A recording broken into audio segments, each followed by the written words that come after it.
Hello and welcome to Brainwaves on 3CR 855 AM on your dial app or the online stream. My name is Flic and I'm your host. Joining me today is Mimi Kwa. Mimi is an author, TV presenter, mum of four, MC and keynote speaker. Now, when Mimi set out to change the world, journalism was her weapon of choice. She became the first Asian heritage female on Channel 9, anchoring news to 40 countries and interviewing significant decision makers and notable figures from around the globe. Her memoir, House of Kwa, has reached bestseller status and now is in the process of being adapted for television. She has written for publications like SBS and New Idea and has a long list of notable tales about the likes of Chopper Read, Russell Crowe and Serena Williams from her 20 years in journalism. Mimi, welcome to the show. Thank you so much for having me. That's a beautiful introduction. Thank you. Well done on everything that you're doing. I'm so excited to talk to you, Mimi, because we are both Perth girls, and this is very exciting. When Perth girls get together, we understand north and south of the river. We get how it all works. Story, particularly as your book has really shed some light on the important aspects of mental health, which are very often overlooked. So we're going to dive into that. So let's just get the basics out of the way though first. So Mimi, when I say the term mental health, what does that actually mean to you? The mental health to me, I guess that there's such a broad spectrum of mental health. So you can have, to my mind, you can have good mental health, you could have poor mental health, you could have bad mental health. So mental health itself, just as a term in the vernacular, I think is just the words that describe our mental state of being. And then we sort of need further descriptors to add to that to really assess where our mental health is at the moment. So mental health as well, I guess it's inextricably linked with our spiritual well-being, our physical well-being, with our connection to other people. I mean, there are just so many ingredients that make up the mental health, soup, as it were. So yeah, I don't know. I guess that's not a very clear, straightforward question, because mental health is so nuanced. The way in society we look at mental health through different lenses. We have wonderful things like Are You OK Day? We have mental health hotlines that you can call to get support, and they're all really good things, but no single one of those things really encapsulates all that mental health is. Couldn't agree with you more. And I think the fact that you called it mental health soup is just perfect, because it really is so many ingredients that make up what mental health is. And that flavor of soup is going to be different for every person that is sipping away with the spoon in their mouth. So thank you for that description. That's actually really perfect. And actually, my son said this morning, it's funny that we're talking about soup. It must be on my mind because we were talking this morning about potluck.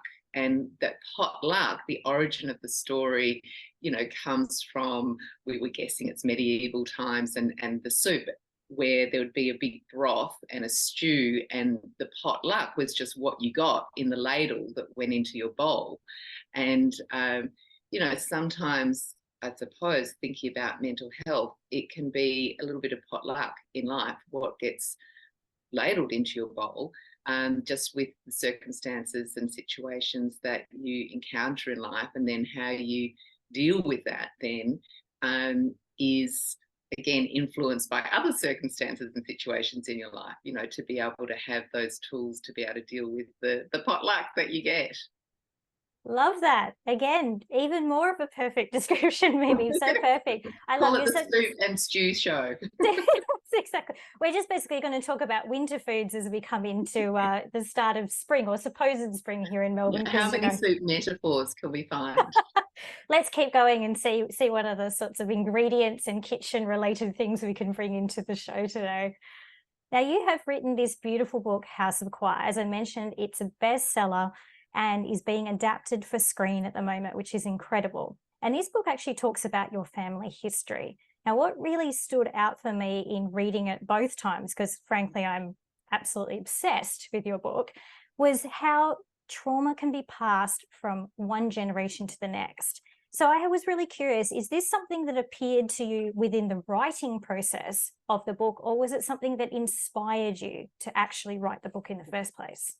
Wow, that's a great question. I think a bit of both. I think that when I started writing, or I know that when I started writing, I wasn't writing a book. I was actually journaling to try to process some of the traumas that were occurring or had occurred in my life. And through that journaling, it just became very natural to want to investigate, explore, and excavate the family history, because I think I've always known somewhere viscerally inside that the interconnectedness that exists between generations and how we turn up now. So I don't know when in my life I came to the realization, or whether it was just always an inherent knowing, that who we become is absolutely inescapably, inextricably linked to who our ancestors were and the journey that they have taken, and all of the circumstances, the stories, the traumas, the highs and the lows that have led us to being here now. So in answer to your question, there was a knowing, but it was probably an unaware knowing. I've got a greater awareness now that I have the beauty of hindsight to be able to realize that I always knew. And in that knowing and that drive to explore the family history, and during that healing and that catharsis, I actually reinforced to myself that idea that it is so important to try our best to heal intergenerational trauma in order to heal ourselves.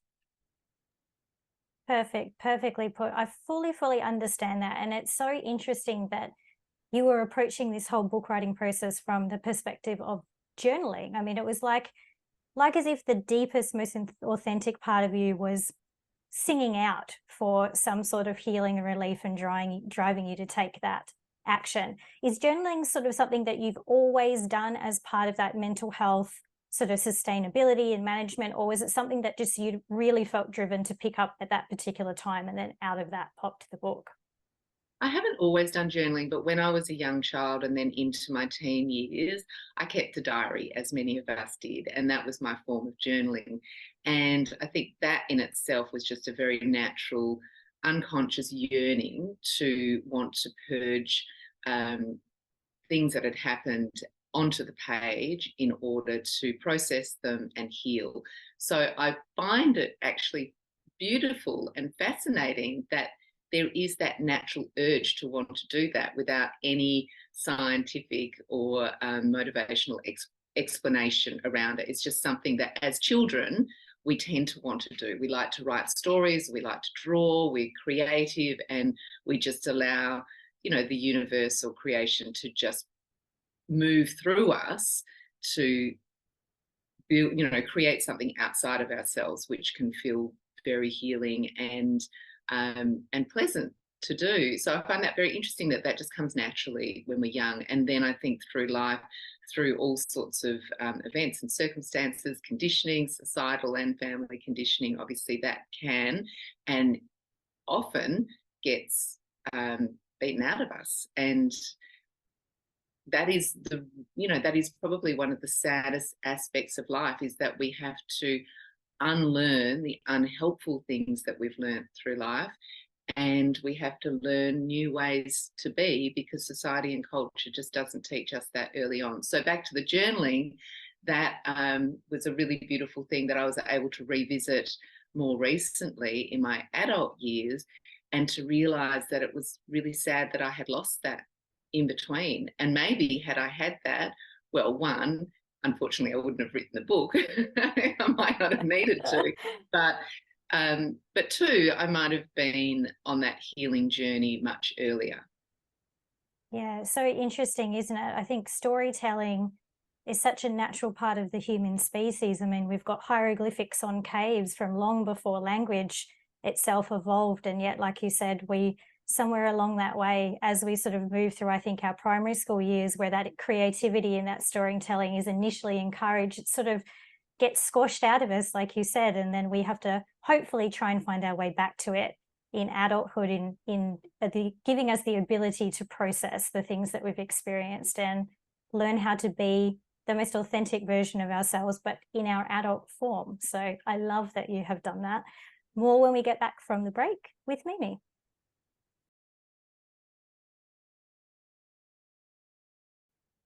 If you're just tuning in, hello, I'm Flic Manning, and this is Brainwaves on 3CR.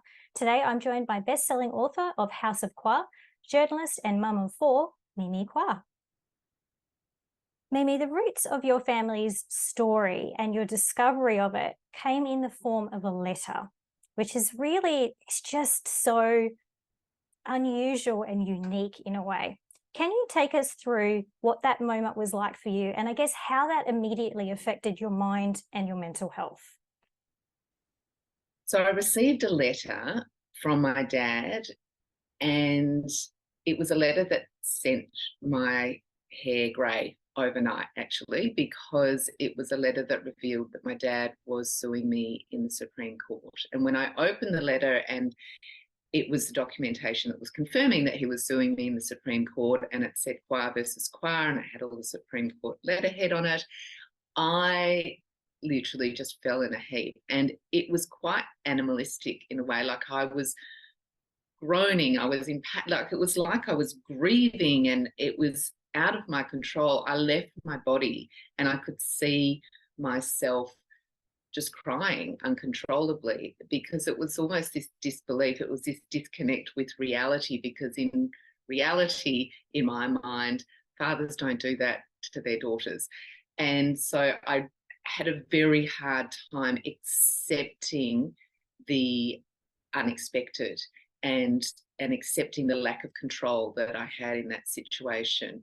And even though I had been through, up until that point, a lot in my life that you would think might have taught me to deal better with the unexpected, because a lot of very unexpected things had happened to me, I really wasn't prepared for that moment. And, you know, as my husband held me and as I cried, I went into almost like a catatonic shock.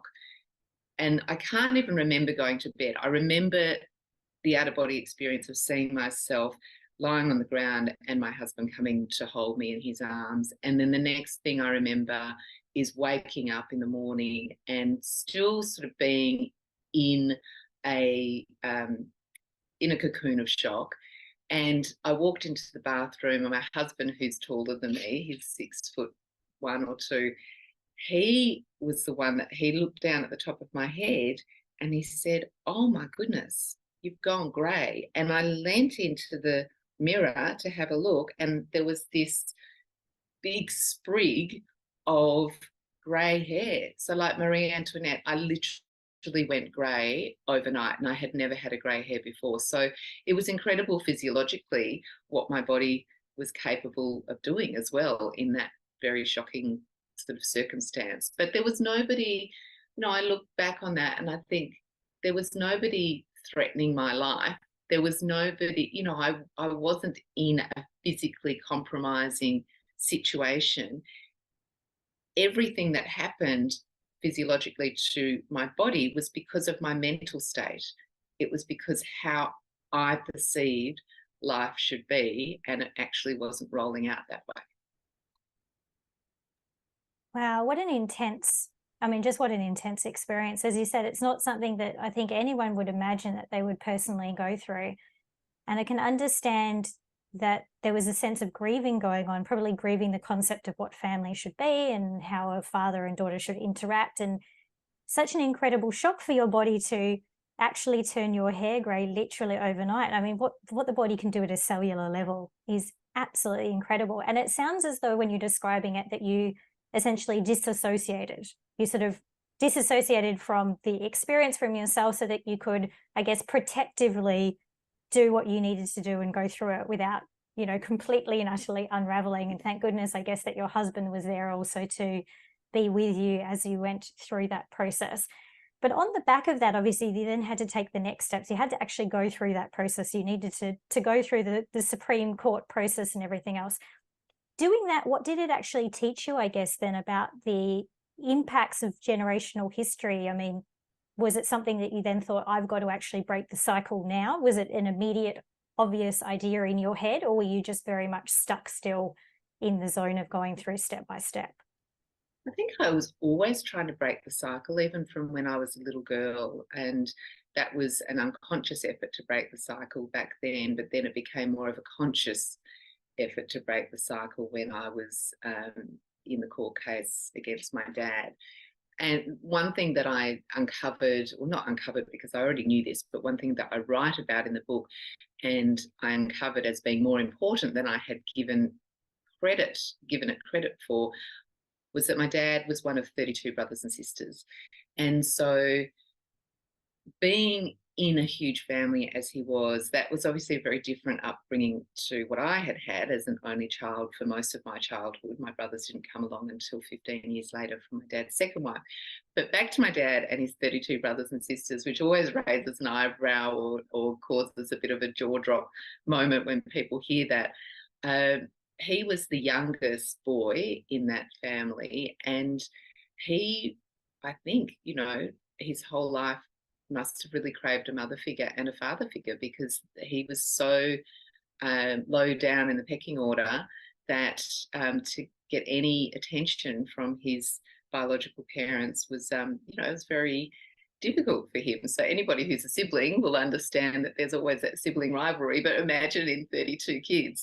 So that was one thing. But then the other thing was that he lived through the Japanese occupation of Hong Kong during the Second World War. And so he was just a little boy when schools were shut down and he was sent out to work in a factory. So he was young enough that it had a huge impact on his growth and development, but he was old enough that he still remembers it. So he can still hark back to, that very dark period in Hong Kong's history and in the family's history now, which I find is amazing because he's 88 now and he still has these very vivid memories. So that in itself, just having those vivid memories, me knowing intellectually that, we are a product of our conditioning, both biological conditioning and our conditioning in this lifetime, from events and from influence from outside of us. Knowing that, I just found it fascinating the more I delved into the family history, how my dad's history and his ancestry had impacted on his unconscious behaviour. And so I think really the difference is, and obviously I'm now very interested in intergenerational trauma and systemic trauma. I just found it fascinating that the difference is awareness and conscious awareness, being unaware and being consciously aware. So for him to have had all of these things occur in his life and in the life of his parents and his grandparents and ancestors and so on, for all of that to occur in his life and him to be completely unconscious of the fact that any of that had influenced his behaviour whatsoever, I just find fascinating, because and we're in a new generation, we're in a new era. There's a big shift towards consciousness now. I'm very grateful to be alive when we are alive. I just find it fascinating that I'm so consciously aware of every behaviour that I exhibit comes from somewhere in my conditioning, that I really am just made up of a whole lot of patterns and a whole lot of behavioural patterns that come from somewhere. So, without overthinking it, I just think that is really the difference. It's being conscious or unconscious is the difference that that exists to our mental health and our behavioural patterns, and being able to stop those cycles.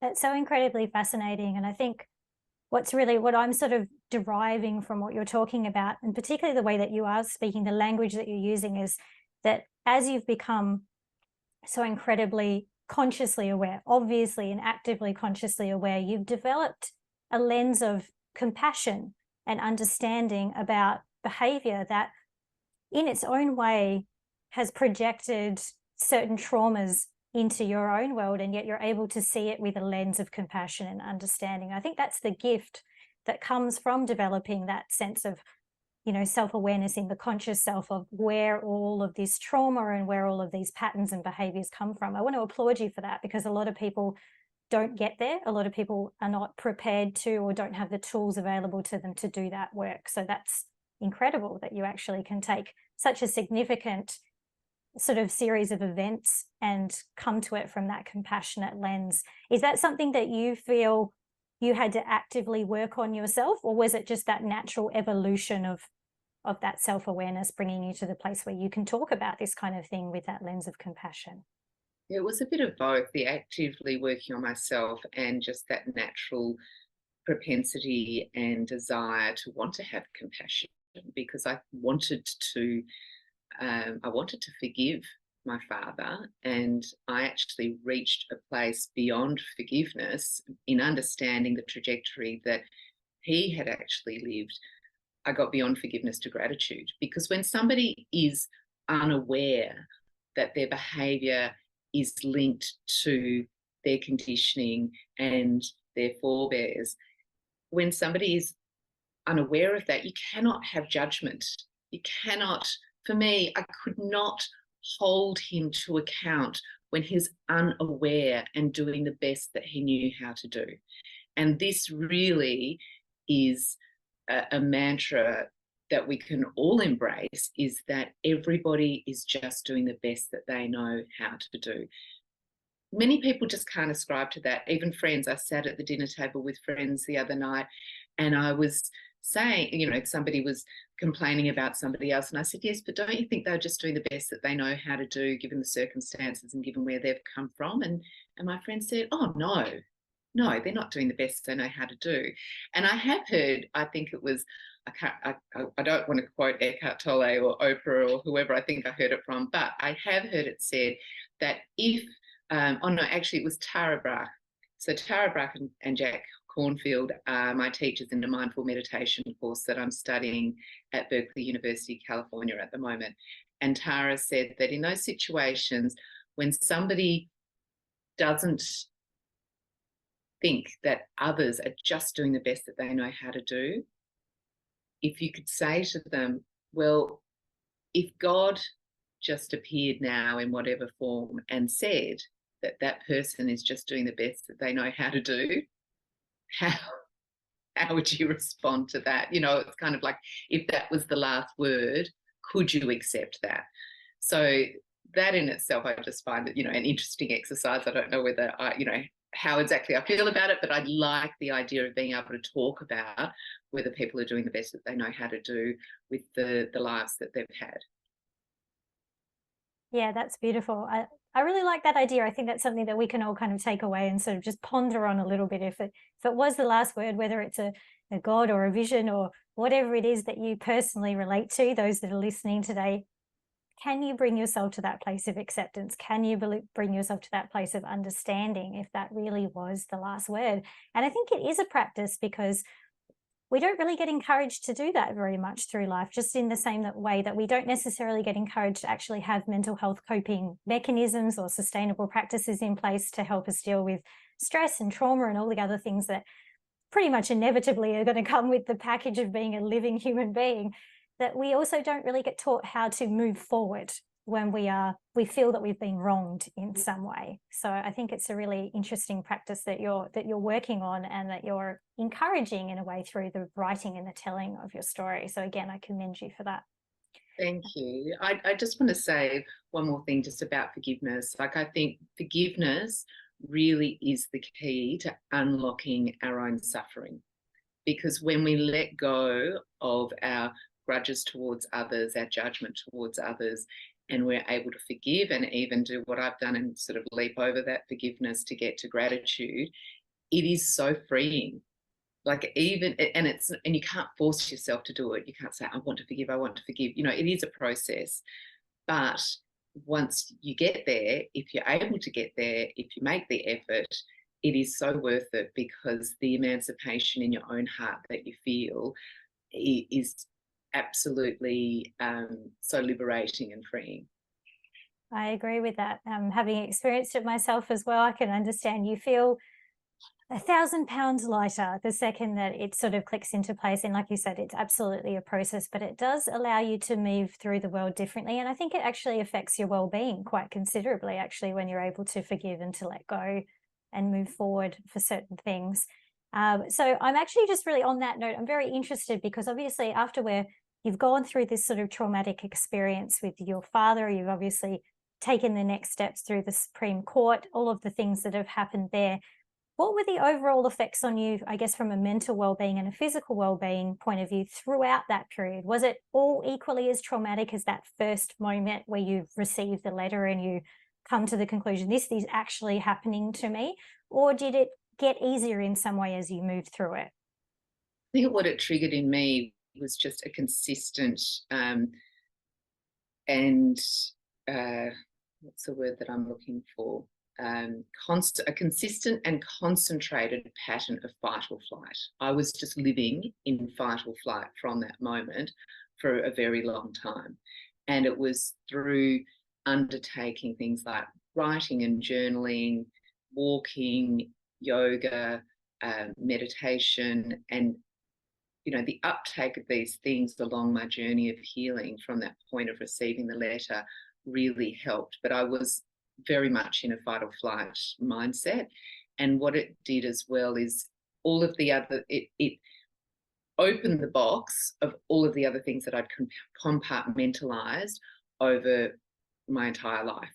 So I have a great degree of resilience. And, you've read my book twice. Thank you so much.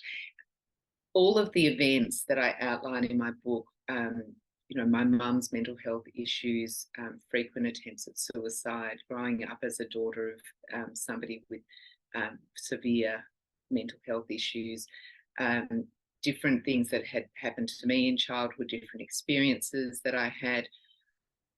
All of the trauma just got put in a box somewhere because that was survival, and that's what so many of us do, because we have to dissociate to a degree to survive, or we think that we have to, and we have to compartmentalize that trauma in order to move forward, particularly if there is no support network around us or no mental health support around us, which there wasn't in the 70s, 80s, 90s.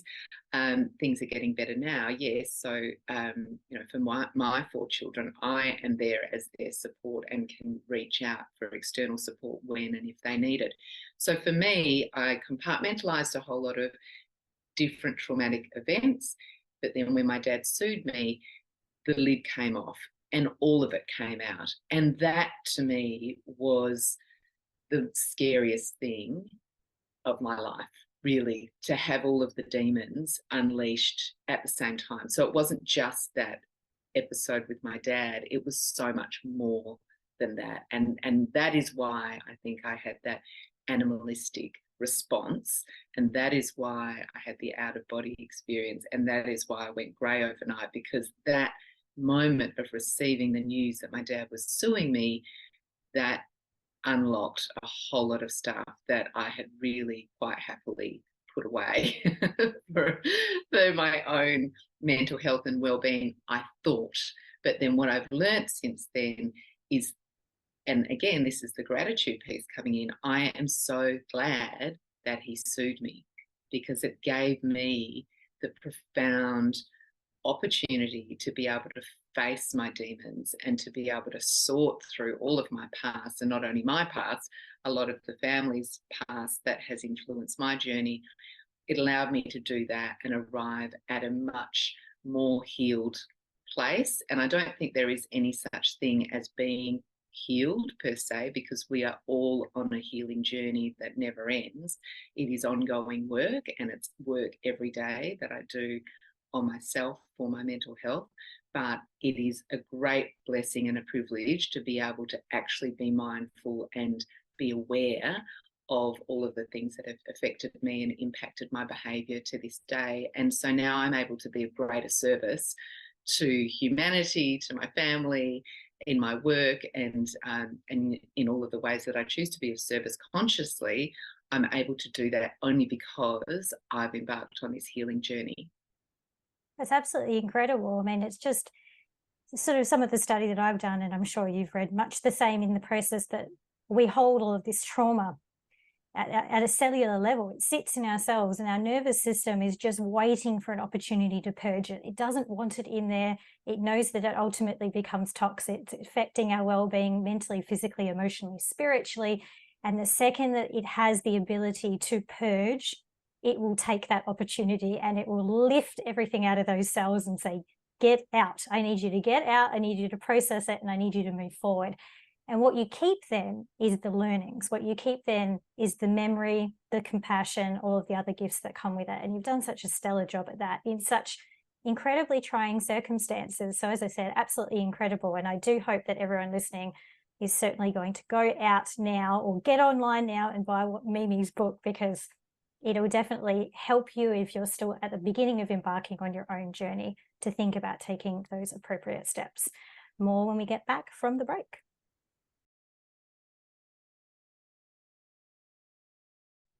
Welcome back to Brainwaves on 3CR, 855 AM on your dial app or the online stream.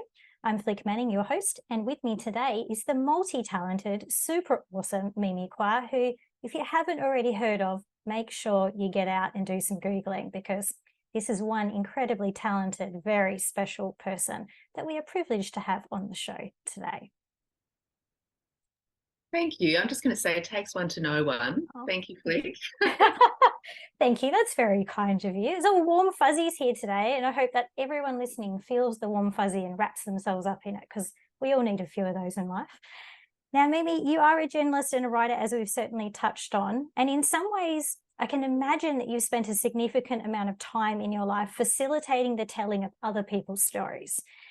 What was that like for you in terms of your mental health from that journalist point of view?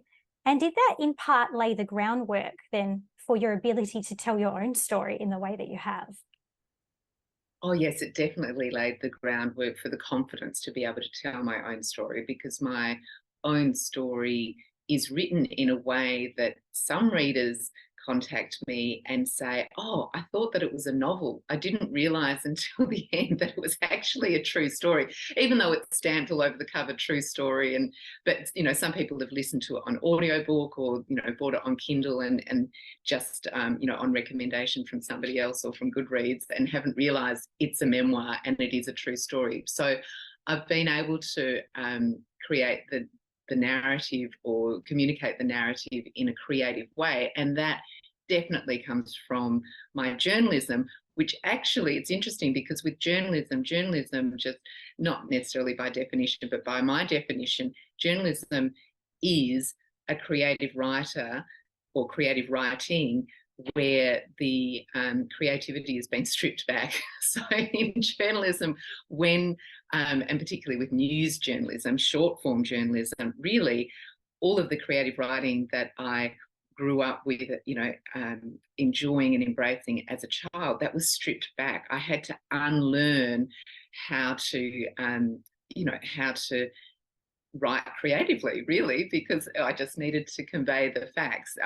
Obviously, the creative writing helped the journalism with telling other people's stories, something that I've always loved doing ever since I was a child. I grew up in a backpackers, so a youth hostel in Perth, in WA, off Scarborough Beach, which, Flic, you would know the area. And I had 100 backpackers, 100 people sleeping over at my house every night. So I was privy to all sorts of stories from all around the world all the time. There was always somebody to talk to, and moreover, there was always someone to listen to.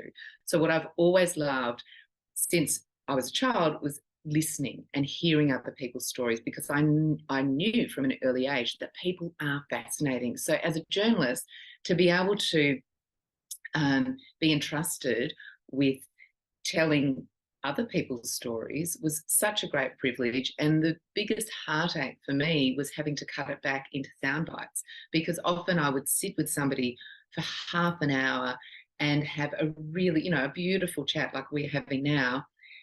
And I would just have to whittle it down to the 10-second, 20-second at most soundbite. And even when I was working at a current affair in more long-form journalism, I did love that more than news, because I was able to broadcast more of people's individual stories. So that was great. But then from then I sort of got greedy, and the dream was, oh, if only I could work on Australian Story or do longer documentaries. I didn't end up working on Australian Story, but I did manage to get a few longer form documentaries under my belt, which was great. And all of that definitely has culminated in my ability to write, and also just have the confidence in myself that I know how to write. Although writing Housewife was a very different style of writing than I was used to, but I think once a writer, always a writer. It's like Trent Dalton, whom I adore, it was so lovely to endorse my book. He comes from a journalistic background, but he's a writer, he's a creative, and so am I, and so are so many journalists that we know whose real creativity we don't get to see because they're so pigeonholed, whether by choice or not, within that field of journalism where you have to keep it short and sweet. So interesting, very interesting. And also on that note, obviously, as I mentioned at the very, very beginning of this interview, you've obviously spoken to some pretty standout people. I mean, the likes of Chopper Read, Serena Williams, as mentioned as well. So the people that are known for very different things, and people have their own opinions of those people. With your experiences, I guess, growing up with mental health around you, with sort of that intergenerational trauma very present in your own upbringing, do you think that allowed you a different lens of understanding or compassion for people, particularly those that may not be perceived as kindly by society broadly based on the things that they have done? Or is it simply something that was a case of you just going, this is a very interesting conversation that I get to have, and that's as far as it goes?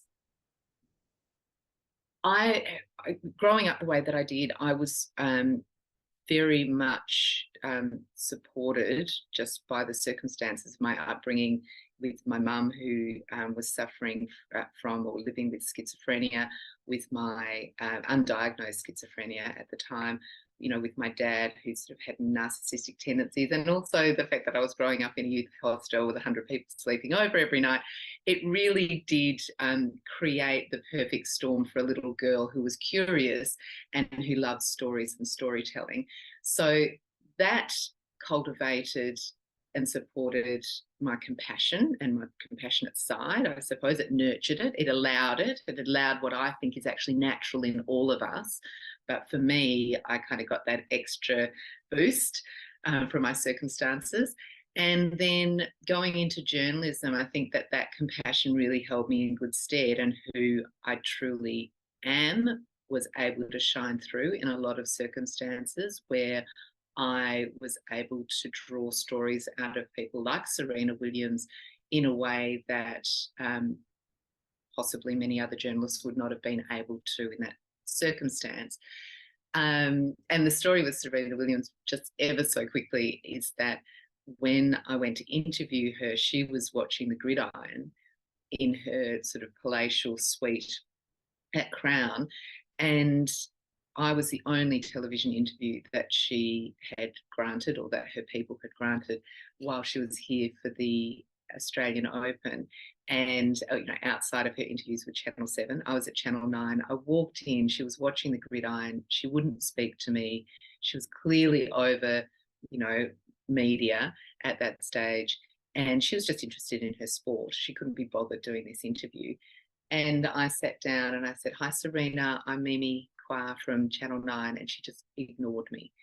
And on the spot, I just said to her, "What book are you reading at the moment?" And she switched off the television and she turned to look at me and she said, "No one has ever asked me that question before." And then we had this beautiful half-hour interview. And then she gave me a big bear hug and said, "Mimi, that was the best interview I've ever done. I've been on Oprah, I've been on Good Morning America, I've been on Letterman. Let's go shopping." And so we went shopping together. It was so amazing. And when I look back on that, I think, it was just my ability. I wasn't trying to manipulate the situation. It was just, I saw her as a human being. And I had compassion for her in that circumstance. I put myself in her shoes. I thought, gosh, how tedious to have to do all of these interviews and have to keep trotting out the same lines. And I just thought, what does she want as a human? What does she want to talk about? And so I had noticed that there was a few books lying around in her suite, and I thought, well, she must be a reader, you know. So I asked her about that, and that opened the door to a brilliant conversation. And I've been so lucky in my career that I've had lots of opportunities to really connect with people on a very real base, humanistic level, and I love doing that. But there were times in my career where I was at danger of that being completely stripped away and beaten out of me, just by virtue of how tough the media industry could be. And luckily I got it back. How incredible. What an incredible moment and story. I mean, you went shopping with Serena Williams, but also just your ability, I mean, as you've described there, to just be human to human. I think at the end of the day, that's what we all want. We all want to feel safe, seen, valued, and heard. That's kind of the key to everything when it comes to human beings. And you obviously did such a beautiful job of that. And all of that background, including the trauma, including all the not so nice bits, helped you to formulate the ability to do that. So in the end, it all filters in the right direction as long as you're, moving forward with it as best you can. I think, again, you've done an absolutely fantastic job of that. But you also brought up a really interesting point that your mum was living with schizophrenia, though undiagnosed, I believe, at the time. How did that sort of manifest, and how did that affect, I guess, what you saw as a child growing up in terms of, your initial view into what a mental health condition could look like? It was very confusing for me growing up because my mum would have delusions that people were talking about her. So she would hear voices, as they say, in inverted commas, which, was her own narrative and inner monologue, but she was thinking that it was other voices talking to her, and it must have been very frightening for her. But as a girl, holding, her mum's hand walking into a supermarket, when her mum is saying to her, or my mum was saying to me, they want to kill us, we need to get out of here, or walking into a bank and her saying virtually the same thing, or when, we'd walk into the library and she'd say, did you hear what that woman just said? So she was so entrenched in the delusions, the optical and oral delusions, that because she believed utterly that they were real and really happening, she wanted to protect me. But in that, she was drawing me into that very nasty fantasy world of being hunted down, really. And so that luckily didn't cultivate in me a particular paranoia, which it could have. It could very easily have done so, because there was a lot of sweeping under the carpet of my mum's condition as well. And so there was nobody really early on who was sitting me down at a very young age and saying, look, this is what your mother's going through, this is how we're supporting her, and this is, how we're going to support you. There was nothing like that. It was just, let's pretend that it's not happening. And then when I was a bit older, my grandparents did start to say to me things like, and they wanted to protect me too, they did start to say things like, oh, your mum hears voices. But then it was left at that. There was nothing beyond just your mum hears voices. And so that's what I was left with. And then as I got a little bit older, I started to, I guess I picked up things from culture and society and other people's conversations, and often, derogatory remarks about people who were suffering from mental health issues, and terms like, schizo, and that was, and then that was very directly related to my mum's schizophrenia, or my perception of what she might be suffering from. She was misdiagnosed as bipolar, and consequently she had electric shock treatment, which was actually devastating for her, and all of the misdiagnosis just led to more brushing the whole thing under the carpet.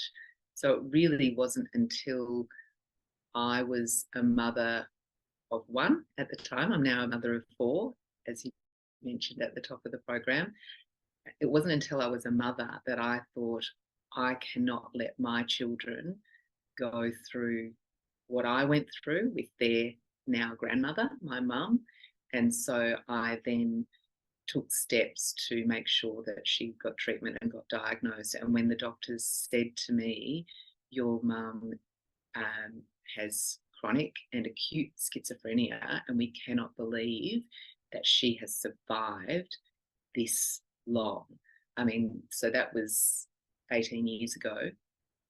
She was 50, and the doctors were, really befuddled as to how she even made it to this point. So, that in itself is a whole other story and trajectory of my life, just getting to the point where she could have treatment and care. And now that she has had treatment and care, that's transformed her life and the lives of everybody around.